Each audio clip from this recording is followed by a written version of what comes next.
Wala pang 2 linggo mula nang bayuhin ng bagyong Helene noong September 26 ang Florida, ay muli na namang pinadapa ng Hurricane Milton ang estado. Dahil dito na walang saysay ang mga naunang rescue at recovery efforts.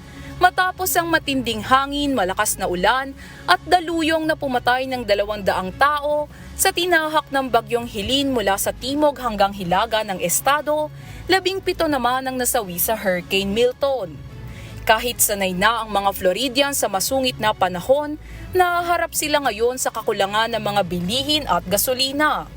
Maraming kalsada pa rin ang sira at hindi madaanan dahil lubog sa baha o kaya'y barado ng mga natumbang puno. Milyong-milyong residente ang wala pa ring kuryente. Sa St. Petersburg, may mga itinayong temporary stations upang magbigay ng tubig, baterya at cleanup kits. Mayroon ding charging station para sa devices at namimigay rin ng 10 galon ng gasolina sa mga residente. Nananatiling nasa ilalim ng boil water advisory ang lungsod dahil sa pagtaga sa mga linya ng tubig.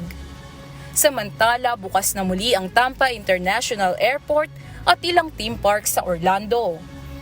Sa kabila ng pagsusumikap, matatagalan pa bago tuluyang makaahon ang Florida mula sa pagkakasunod na bagyo. Dagdag pa rito, nagbabala ang mga hurricane expert tungkol sa 2 posibleng tropical storm na papalapit sa Estados Unidos. Daryl Angeles, humahataw sa balita ngayon.